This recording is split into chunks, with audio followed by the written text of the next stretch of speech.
Pongo a grabar, comparto nuevamente, acelero, así las escucho a ustedes. Esto.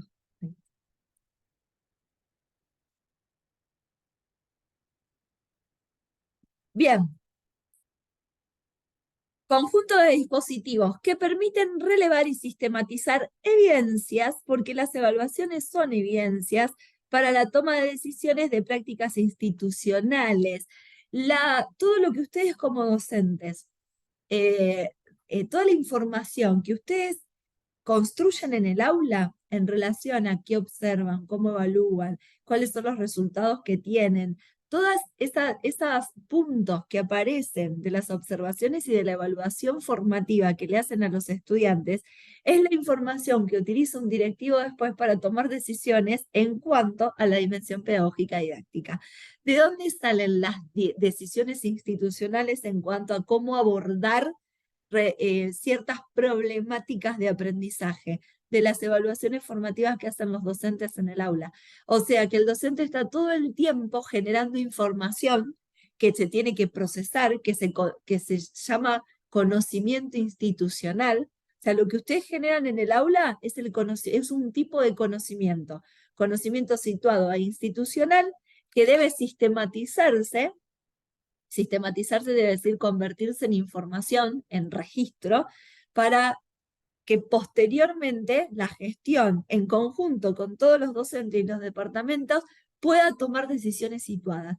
Las decisiones no se toman al azar, se toman en relación justamente a esta información que produce la evaluación educativa. Por eso es tan importante la evaluación formativa y de proceso, porque justamente es la fuente del material, la fuente de donde se va a sacar el insumo, para decirlo de alguna manera, que va a permitir tomar decisiones. ¿En cuanto a qué? A mejorar la calidad, a sostener la calidad, a replantear los procesos o las estrategias o los recursos que se están utilizando, o poder distinguir qué recursos están haciendo falta, o poder decidir, bueno, a primer año le falta una tutoría de matemática, vamos a poner horas u opción de tutoría de matemática porque estamos notando en la evaluación formativa y de proceso en el departamento que no estamos logrando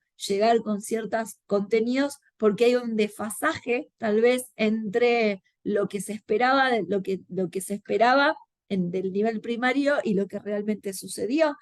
Esas decisiones nacen de las evaluaciones y las observaciones que cada docente hace dentro del aula y de la información que sistematiza y que pasa al departamento, cuando el departamento se reúne para hablar de lo que está pasando y que eso pasa a la gestión.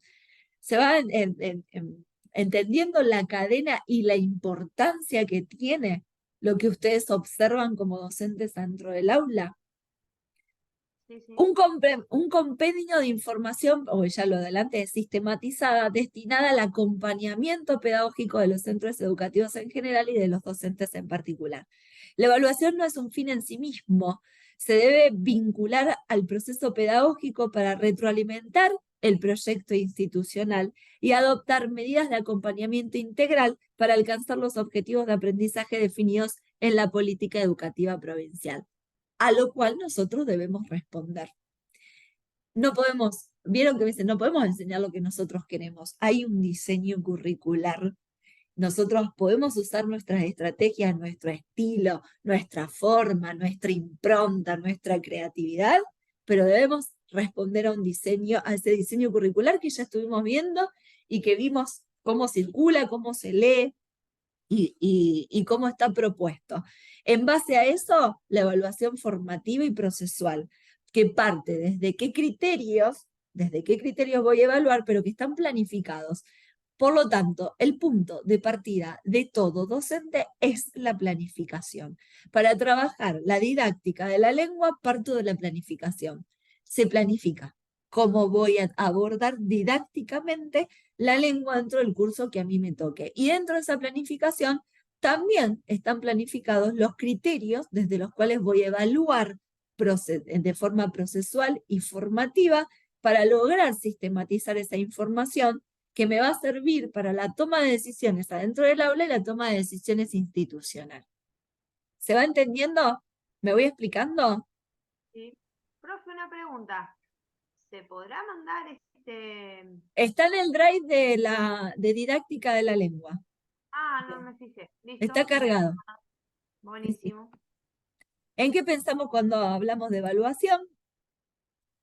Bueno, esto ya lo habíamos visto. Representación social de la evaluación solo como resultados. No, no es solo un resultado. Representación entre los estudiantes y la familia de que la evaluación es únicamente una nota. No es únicamente la nota, es un proceso. Representación en la escuela de que la evaluación es la nota. No es la nota. Esto es lo que decía Joana de la necesidad de trabajar con las familias y con los estudiantes el significado de una evaluación formativa y de proceso.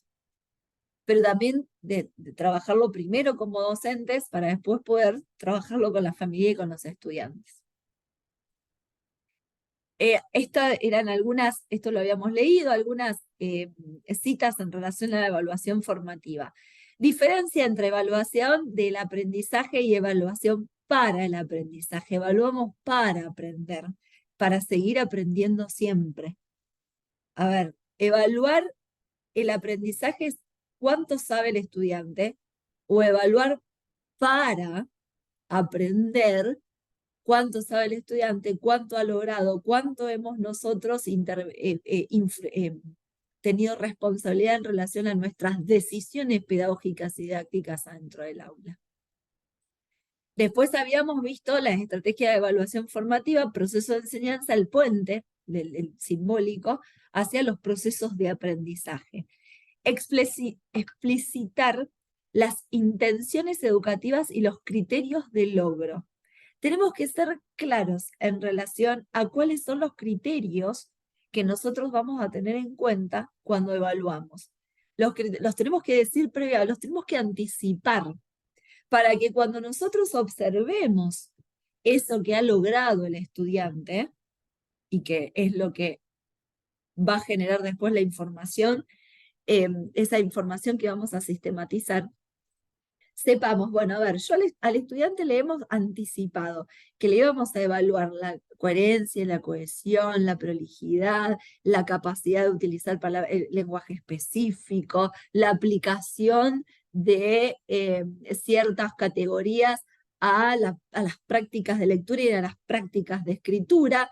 Bien, las actividades que yo propongo tienen que ir acorde a esos criterios que yo pretendo evaluar, y mi devolución formativa tiene que ir de acuerdo a ese criterio que yo le puse que iba a observar y a las actividades con las que yo pensé que esos criterios se iban a observar. O sea, tiene que haber una coherencia en la planificación de una evaluación. Un minuto que me están tocando el tiempo.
Bien, acá estoy.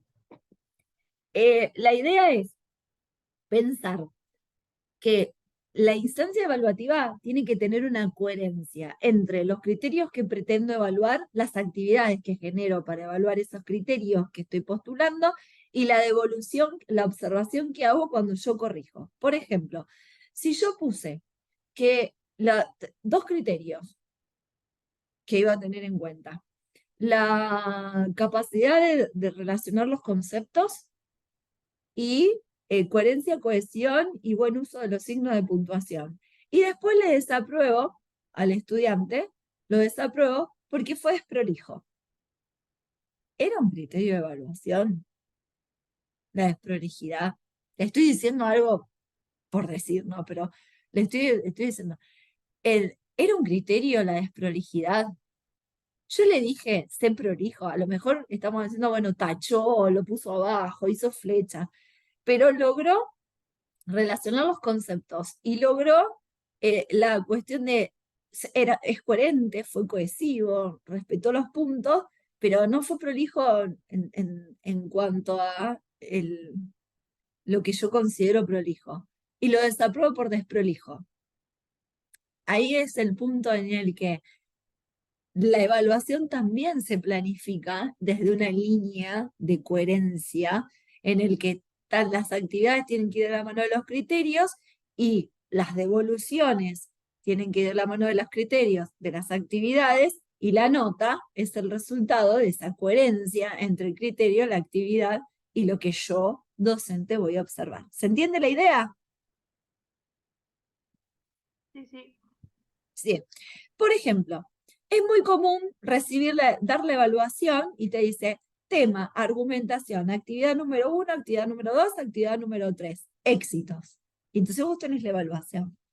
Suponés que vas a aprobar si haces bien la actividad número 1, número 2, número 3, o al menos el 60% de la actividad número 1, número 2, número 3, que sería un 6. Para ser muy matemáticos, como son los profes de matemáticas, lo resuelven así. Ahora, distinto es que te digan tema, argumentación, criterios de evaluación. Criterio 1, 2, 3, 4. ¿Qué se va a tener en cuenta a la hora de observar el desarrollo de las actividades 1, 2 y 3 de argumentación? 4 criterios. Habilidades y competencias que se van a trabajar. Habilidad 1, 2 y 3.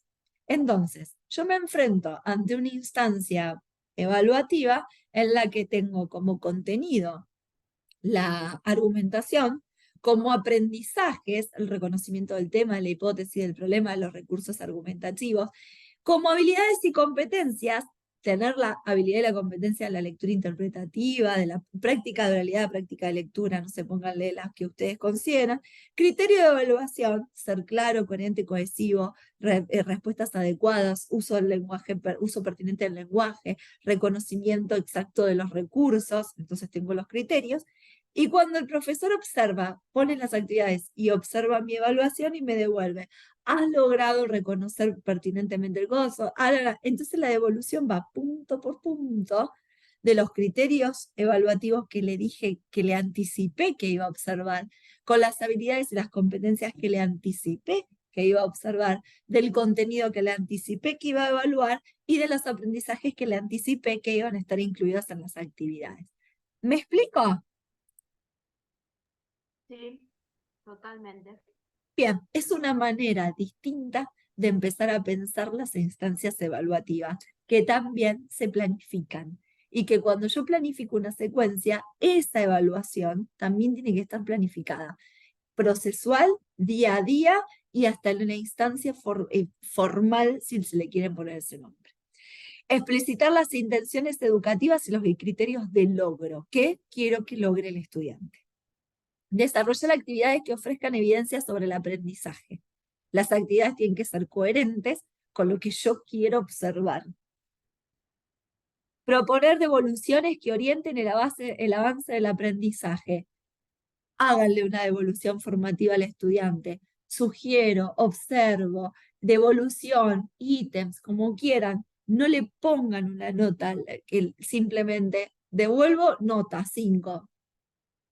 A ver cuáles fueron los errores una crucecita, otra crucecita, mal, revisar, reformular. Mal qué, revisar qué, reformular cómo. Esa es la cuestión de devolverle al alumno qué te faltó, qué sugerís, qué podés profundizar. Ese diálogo, el intercambio, la evaluación tiene que ser un intercambio. Las clases son un intercambio, nuestras clases son un intercambio con los estudiantes. La evaluación no puede ser distinta, tiene que ser un intercambio con el estudiante. Sí, además por ahí yo pienso en las materias, viste, así como lengua, historia, geografía, que tienen mucha escritura. ¿Por qué? Porque por ahí en las materias prácticas como física, matemáticas, quizás es más fácil No, darte cuenta dónde está el error. también tiene que estar la evaluación, la No, devolución también, formativa.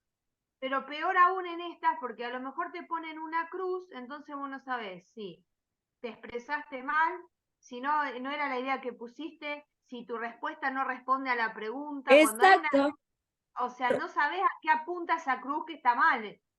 O sea, hacer igual, hacer la retroalimentación de qué es lo claro, que nosotros estamos observando, qué podemos sugerir, porque nuestra intención es lograr el proceso de aprendizaje.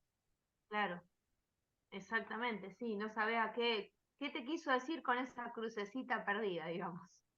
Aprovechar el O un signo de potencial. preguntas. Yo Sí, recuerdo que me ponían un signo de preguntas y yo También, respondí eso porque creí que era eso, qué sé yo, no es que tengo que responder. exacto, sí, Mayra, es cierto, te el signo de pregunta y vos decís, ¿en qué le erré? No es coherente, no es cohesivo, no era lo que quería, ¿en qué pensé? ¿Qué había que poner ahí? Entonces, claro, digamos, explicitemos esas cuestiones.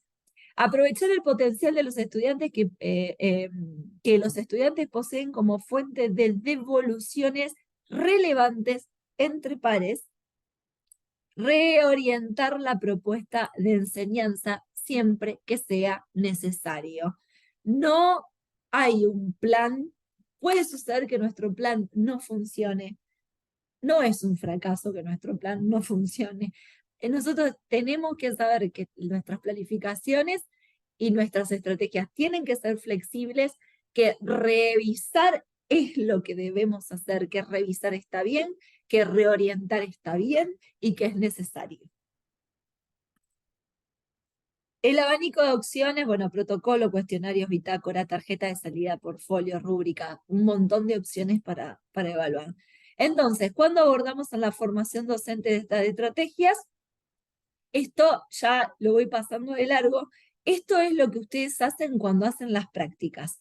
El Instituto de Formación Docente Santa Juana de Arco trabaja con algunas escuelas de nivel primario y secundario, se llaman escuelas asociadas, es donde ustedes van a hacer las prácticas. ¿En qué momento todas estas cuestiones que estamos hablando de didáctica y pedagogía se ponen en práctica? En el momento en que ustedes van a las prácticas propiamente dichas, con los acuerdos que el Instituto de Formación establece con las escuelas asociadas. Por ejemplo, ustedes vienen al Castoldi, yo soy una escuela asociada al Instituto Santa Juana, para que ustedes pongan en práctica sus conocimientos y puedan llegar al aula. Abordar estas cuestiones de la formación docente. Bueno, acá estas son cuestiones ya ministeriales, instrumentos, esto ya es el CIDI, que ustedes ya lo van a trabajar. Uso pedagógico de la información de los procesos de evaluación. Esto es específicamente lo que yo les decía. Todo lo que hacemos en el aula genera un tipo de información y conocimiento institucional y situado que sirve. ¿Para qué? Para tomar decisiones. Las decisiones nunca las tomo sin conocer la realidad en la que estoy. Por eso vuelvo al inicio de didáctica, el diagnóstico. La importancia del diagnóstico para tomar las decisiones de qué planificar, cómo, de qué manera, con qué estrategias, con qué recursos, para qué grupo determinado. Bueno, esto es gestión de estudiantes. Bien, aportes de informe de evaluación formativa. Esto es, nosotros cuando generamos esta información tenemos la posibilidad y las herramientas para decirle al estudiante y a la familia qué es lo que nosotros estamos observando qué es lo que sugerimos, y eso alguna vez, yo no lo digo a las que todavía no están en práctica, en este caso me queda Joana. ¿Alguna vez hiciste un informe de evaluación formativa? ¿Ya te tocó? Les va a tocar a todas, les aviso. Sí, e incluso ahora que estamos cargando en el CIDI hay que poner el informe de evaluación formativa al finalizar como una síntesis para cerrar. O sea, se pone los aprendizajes, uno dice pintar las bolitas, se pinta las bolitas. eh, Logrado pendiente en proceso. exacto, y al final se hace esa síntesis. Bien. La síntesis de evaluación formativa es justamente la información que yo generé en el aula y es eso que le puedo decir a la familia sobre el proceso de aprendizaje del estudiante. Y es una de las partes más importantes que tiene la devolución y que nos permite el CIDI. Es prácticamente el lugar donde más debería fijar la vista el padre, en la retroalimentación, en lo que el docente me está diciendo del proceso de formación y de aprendizaje de mis hijos. Eso es lo que se devuelve a través del sistema de gestión de estudiantes, que en la práctica ya lo van a ir materializando y lo van a ir viendo. Bueno, yo quiero pasar esto porque es específico de otra cosa. Esto es información más de gestión. Bien, hasta acá. Hasta acá lo que vamos a revisar de evaluación formativa. Y bien, les escucho a ustedes en relación a cómo pensaron las evaluaciones y la retroalimentación.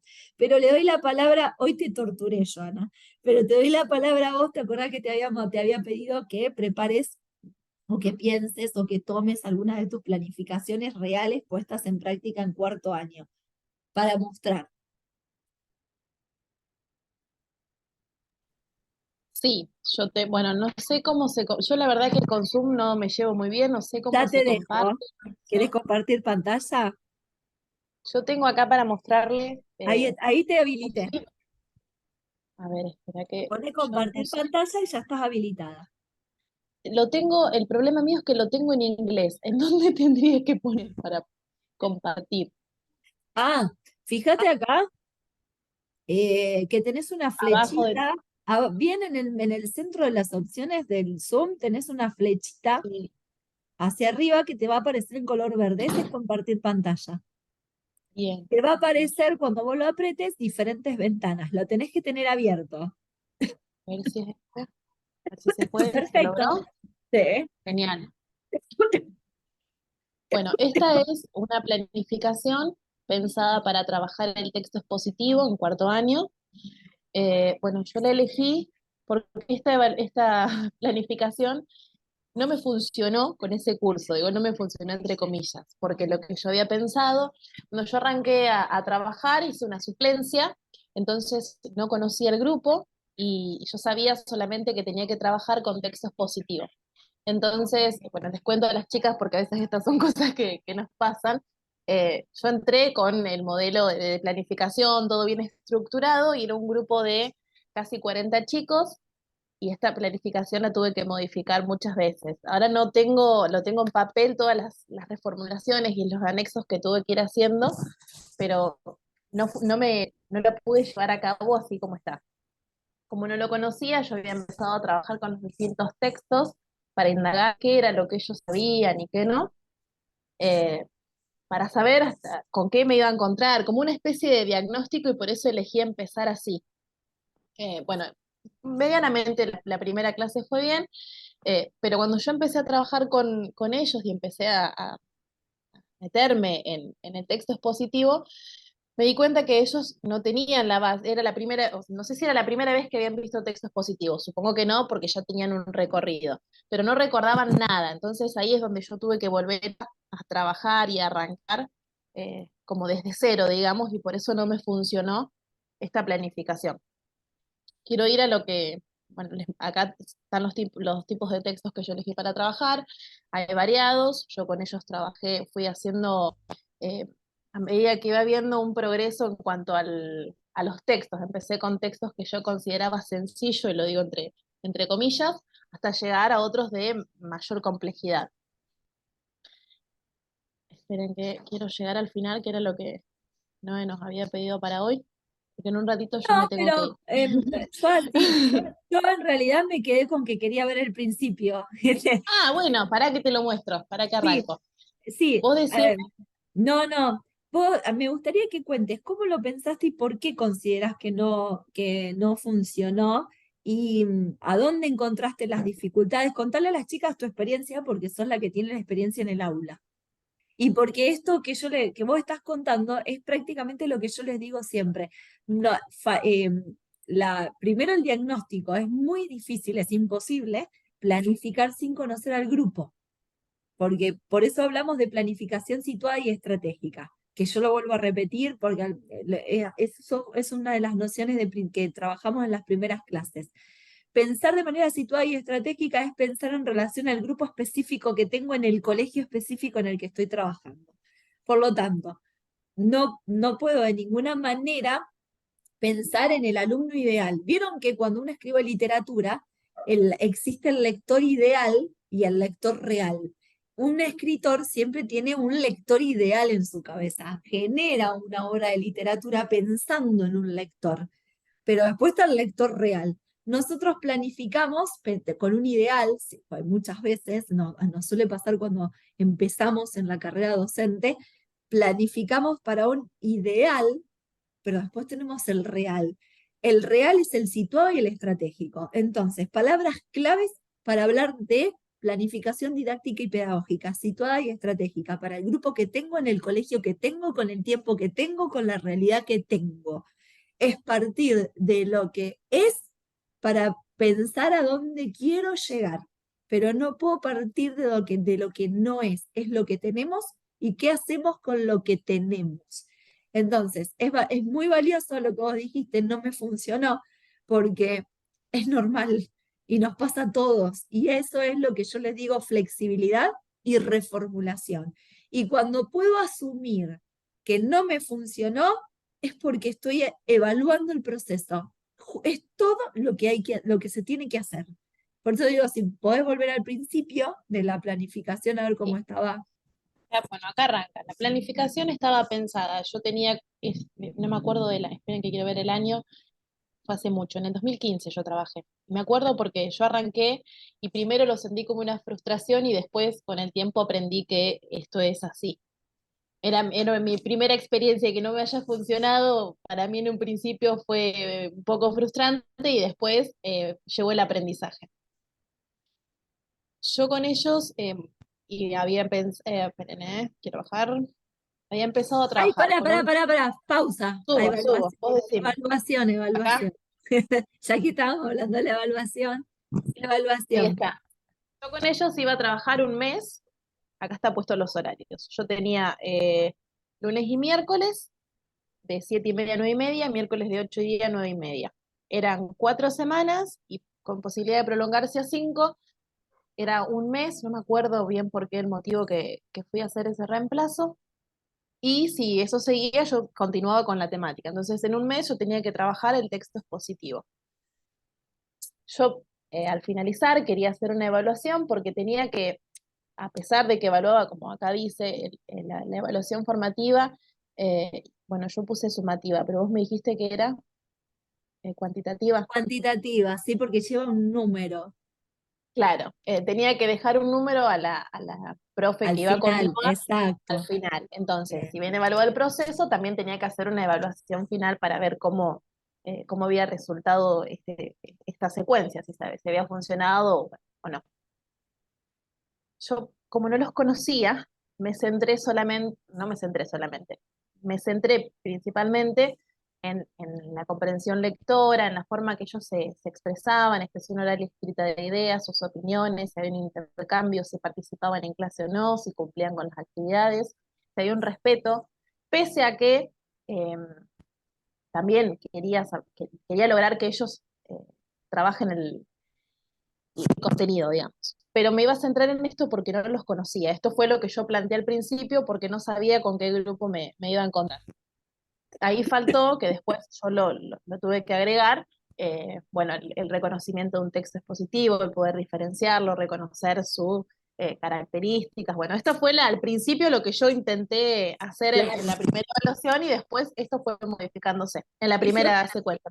Pero hago un paréntesis, aprovechando los criterios que tenés acá. Por ejemplo, criterios de evaluación serán los siguientes: comprensión lectora, expresión oral escrita de ideas, opiniones y experiencia de lectura, participación en clase, responsabilidad, compromiso de las actividades, que no está mal, está bien, porque es la integridad, el ser estudiante implica esto. Respeto por los compañeros, los docentes y los participantes, pero si el estudiante no resolvía el texto expositivo explicativo, no estaba Claro. dentro de los criterios evaluativos. Ahí Y acá está muy bien el reconocimiento de lo que faltaba. yo me di cuenta mirando eso que yo hice exactamente lo mismo. En todos los criterios de evaluación me faltó poner lo principal, el aprendizaje del tema que elegí.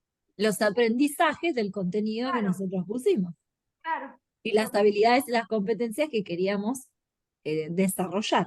Seguí, Igual que yo a todo así, pero me faltó, bueno, en fin. seguí, Joa. Bien, la primera clase era esto, el diagnóstico. Yo siempre trabajo, y es algo que a mí me gusta hacerlo, trabajar con portadores, me resulta cómodo, es una estrategia para mejor visualización y porque me acostumbré a hacerlo de esa forma. Entonces el primer día de clase yo trabajé con un afiche mostrando los distintos tipos de texto para indagar los saberes previos de ellos. Esta parte de la clase fue súper productiva porque hubo un intercambio con ellos, pudimos dialogar, yo me nutrí de lo que ellos conocían y ellos se nutrieron de las explicaciones, porque pese a que eran muchos, el grupo era súper responsable en el sentido de la escucha, atentos. Y empecé a trabajar dos tipos de texto. Uno más literario, podríamos decir, y el otro sí, puramente explicativo, expositivo, para marcar las diferencias. Yo empecé a explicar sobre los textos expositivos, siempre haciendo esto del intercambio, cuáles eran las características, los requisitos que debía tener, y acá fue donde yo empecé con mi problema, porque cuando yo les decía el texto expositivo, y les digo, bueno, tiene que tener claridad, orden, precisión, objetividad, hasta acá veníamos bien. Cuando empezamos con los recursos, acá fue mi problema, porque a ellos les costaba entender, y vuelvo a esto, ellos me decían que nunca lo habían visto, que como que faltaba la base. Entonces, volvimos un poquito para atrás, digo, bueno, vamos a ver, ¿qué es una definición? Partamos de lo que ustedes saben. Si yo les pregunto qué es una definición, ¿qué me responderían ustedes? Y a partir de ahí empezamos a trabajar con los distintos recursos. Y cuando yo defino, voy al diccionario. Bueno, entonces, en un texto expositivo, a veces vamos a encontrar esto, similar a lo del diccionario, pero no con esas palabras específicas. Uno intenta esclarecer un término, para eso están las definiciones. Lo encontramos en textos expositivos por su estructura. Bueno, y a partir de ahí empezamos a trabajar. Pero me tuve que desestructurar de mi planificación, porque en ese momento yo era súper estructurada y como era la primera vez que me iba a presentar en la práctica, no me podía desligar mucho y tomarlo de manera más fluida. Ahí fue donde me costó a mí. Bueno, y esto sí lo pudimos trabajar bien, los paratextos, los títulos, los subtítulos, porque es algo que ellos reconocen y porque además se trabajan en otros textos también, no es puramente de los textos expositivos. Para la primera clase yo elegí trabajar con un texto que está extraído de un libro que me parece que vos nos mostraste, Comunicarte, uno de los amarillitos, Sí, comunicarte, de sí. ahí. Bueno, porque yo tampoco contaba con mucho material en ese momento, entonces, bueno, utilicé los recursos que tenía a mano. Lo extraí de ahí, los traje, perdón, de ahí y tomé las actividades de ahí. Estas son de manual, yo no inventé nada. Y trabajamos con la lectura, la primera lectura la hice yo como docente, y después sí, volvimos a hacer una segunda lectura a nivel grupal, donde había un intercambio entre ellos para ver qué era lo que se entendía, qué no, cuáles eran las dudas, y a su vez para ver cómo era la lectura de ellos, si era fluida, si había comprensión de texto. Bueno, por eso primero lo hice yo y después con ellos. ¿En qué quiero llegar? No me acuerdo de las actividades. Actividades, ahí. Acá. ¿Cuál es la intención de ese texto? Yo acá quería volver a lo que habíamos trabajado al principio, los distintos tipos de textos, y lo que se quería era describir algo, informar algo, si era literario, si no, bueno, quería ver qué era lo que ellos me podían responder. Señalar los paratextos y subrayar con colores los recursos explicativos que aparecen. Como ya los había explicado, con esto mi intención era ver qué era lo que se había entendido de esa explicación y qué no. Repito, esta secuencia es muy estructurada. Yo en este momento le haría muchísimas más modificaciones en cuanto a las preguntas, en cuanto a lo que hice en ese momento,